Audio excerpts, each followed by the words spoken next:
Radhakrishna Gopal view মন্দির সংলগ্ন বিগ্রহ বাড়িতে ভয়াবহ অগ্নিকাণ্ড।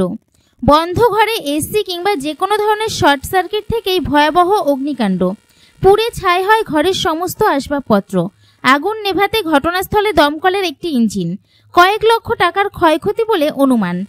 নদিয়ার শান্তিপুরে রাধাকৃষ্ণ গোপাল ভিউ মন্দির সংলগ্ন বিগ্রহ বাড়িতে ভয়াবহ অগ্নিকাণ্ড। শান্তিপুর শহরের 14 নম্বর ওয়ার্ডে শ্যামচাঁদ লেনে গৌতম প্রসাদ গোস্বামীর বাড়ি রাধাকৃষ্ণ গোপাল ভিউ বিগ্রহ বাড়িতে এই অগ্নিকাণ্ডের ঘটনাটি ঘটে। এলাকাবাসী সূত্রে খবর, শনিবার সকাল 11:30 নাগাদ বাড়ির দোতলার ঘর থেকে ধোঁয়া উঠতে দেখেন তারা। পরবর্তীতে ছুটে গিয়ে দেখেন বন্ধ ঘরে ভয়াবহ অগ্নিকাণ্ডের ঘটনা। তৎক্ষণাৎ শান্তিপুর পৌরসভার চেয়ারম্যান সুব্রত ঘোষকে ঘটনাটি জানান এলাকার লোকজন। পরবর্তীতে চেয়ারম্যানের ফোন পেয়ে শান্তিপুর দমকল বিভাগের আধিকারিকরা দ্রুততার সঙ্গে ছুটে এসে আগুন নেভানোর কাজে তৎপর হন। তবে বাড়িতে কেউ না থাকার কারণেই এই ভয়াবহ অগ্নিকাণ্ড হয়েছে বলেই মনে করছেন এলাকাবাসী। তবে আগুনের তীব্রতা প্রথম দিকে ভয়াবহ থাকায় ঘরের সমস্ত কিছুই পুড়ে ছারখার হয়ে যায়। দুর্ঘটনার হাত থেকে রক্ষা পেয়েছেন এলাকাবাসীরা। যদিও খবর পাওয়া মাত্র বাড়ির সদস্যরা ছুটে আসেন। দীর্ঘ প্রায় 1 ঘন্টা পরে আগুন নিয়ন্ত্রণে আনা সম্ভব হয়। তবে দমকল যুদ্ধকালীন তৎপরতায় আগুন নেভানোর কাজ করছে। আগুন নেভানোর কাজে হাত লাগায় শান্তিপুর থানার পুলিশ এবং শান্তিপুর পৌরসভার পৌরপতি সুব্রত ঘোষ স্বয়ং, সাথে সমস্ত এলাকাবাসী। তবে কিভাবে আগুন লাগলো তার তদন্ত শুরু করেছে দমকল আধিকারিকরা। যদিও প্রাথমিকভাবে অনুমান করা হচ্ছে যে কোনো ধরনের ইলেকট্রনিক শর্ট সার্কিট কিংবা এসি চালানোর কারণেই এই দুর্ঘটনা। অগ্নিকাণ্ডের ঘটনায় আতঙ্কিত এলাকার মানুষ।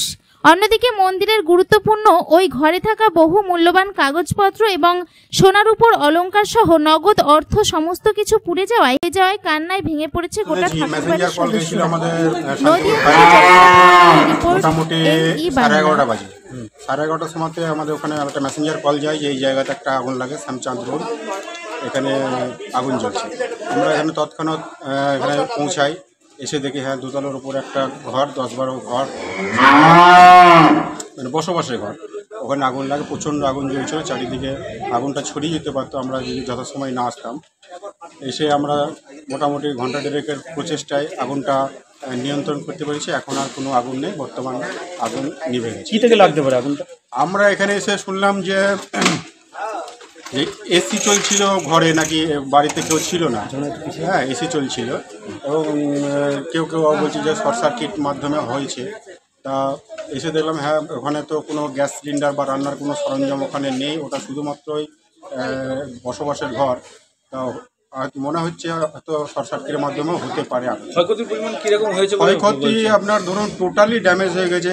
ঘরে তো অসংখ্য জিনিসপত্র ছিল, আপনার খাট, বিছানা, আলমারি, সোফা, হ্যাঁ, বিভিন্ন রকমের জামা প্যান্ট, পোশাক পরিচ্ছদ, সরকারি ওর ডকুমেন্টস কিছু, সমস্ত কিছু তার ড্যামেজ হয়েছে। মূল্যবান কিছুর কথা বললো পরিবার থেকে বললো যে হ্যাঁ, পেপারসপত্র কোনো কিছু নেই। ওরা আফসোস করছে যে এই পেপারসগুলো কীভাবে রেডি করবে। এখন কি নিয়ন্ত্রণে সবটা? হ্যাঁ, আগুন পুরো কমপ্লিট নিয়ন্ত্রণে, কোনো কিছু। আর কি বার্তা দেবেন এই যে বাড়িতে যদি চলে যাওয়ার পরে সুইচ অনেক সময় আমরা ভুলে যাই? আমরা বার্তা দিলাম যে এখন মানে আগুনটা পুরো কমপ্লিট হয়ে গেছে, ঘরের মধ্যে নেই, ধোঁয়াও নেই। ঘরের মধ্যে এখন ঘন্টা 3 ওখানে যেতে নিষেধ করলাম। আর ওদের আগুন মানে মেন সুইচ অফ করে দেওয়া আছে, এখন মেন সুইচ তুলতে নিষেধ করেছে। আর এমনি দমকল ঢোকানোর প্যাসেজ বা সব কিছু ঠিকঠাক ছিল? না না না না, এখানে আমরা বারবার এই রাস্তার জন্য খুব একটু বাধাপ্রাপ্ত হই। রাস্তা এখানে শান্তিপুরে সত্যি খুবই ছোট ছোট, আমরা বড় গাড়ি আনতে পারিনি। আমাদের যে আগুনটা এখানে হয়েছিল, আমরা যদি বড় গাড়ি মানে এমপি আনতে পারতাম, কাজটা আরও দ্রুত আমাদের সম্ভব হতো। কতজন কর্মী আছে? আমরা এখানে একটা ইঞ্জিন নিয়ে এসেছি এবং 8 জন লোক আছে, কর্মী আছে। কতক্ষণ লাগলো টাইম? আপনার মোটামুটি তো ঘন্টা 1.5-2 কাছাকাছি। আপনার নাম? আমার নাম Sushanta Mondal, sub officer, Shantipur fire station. এটা হচ্ছে আজকে আমার অফিস ছুটি, শনিবার, বাড়িতেই ছিলাম, অন্য একটা বিষয় নিয়ে করেছিলাম। হঠাৎ শুনতে পাইলাম গৌতম গোস্বামী অর্থাৎ বাপি গোস্বামীর বাড়িতে বাড়িতে আগুন ধরে গেছে। সঙ্গে সঙ্গে আমি ফায়ারের ওসিকে ফোন করি। সঙ্গে সঙ্গে প্রায় 10 মিনিটের মধ্যেই তৎক্ষণাৎ কিন্তু গাড়ি মানে সার্ভিস তারা চলে আসে। আসার পরপরই তারপরে তারা কাজের আরম্ভ করেন।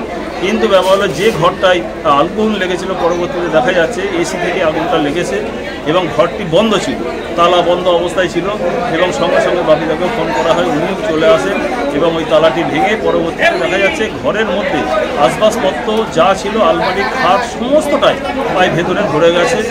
এই অবস্থায় এখনও পর্যন্ত তারা কাজ চলছে। আশা করছি মানে তারা এটা নিষ্ক্রিয় করে দেবেন। কিন্তু ঘটনা হলো একটা দুর্ঘটনা ঘটে গেছে, এটা এখন অ্যাক্সিডেন্টলি কিছু তো করার নেই এবং মানে ফায়ার কিন্তু খুব দ্রুততার সঙ্গে তারা কিন্তু কাজে তারা ফোন করেছে এবং কাজের জন্য কতক্ষণ ধরে প্রক্রিয়া চলছে? কতক্ষণ ধরে? এটা প্রায় 8 ঘন্টা থেকে চলছে, 8 ঘন্টা 40 মিনিট মতো এরকম হবে। এবং আমি যখন জানতে পারি পাড়ার সঙ্গে সঙ্গে আমি ফায়ারের ওসিকে ফোন করি এবং তিনি তৎক্ষণাৎ সঙ্গে সঙ্গে এবং আমি একজনকে এখানে থেকে সঙ্গে সঙ্গে এখানে পাঠিয়েও দিই এবং গাড়ি নিয়ে সেই 10 মিনিটের মধ্যে ঘটনাস্থলে তারা পৌঁছে যান। তারপরে আমি ওসিকেও ফোন করেছি এবং মানে শান্তপুর থানা থেকে তারাও আসছে। এই অবস্থায় তারপরে মালিক যিনি বাপি গোস্বামী তিনিও বাড়িতে পৌঁছেছেন। এই অবস্থায় আপনার নাম পরিচয়? সুব্রত ঘোষ, চেয়ারম্যান শান্তপুর।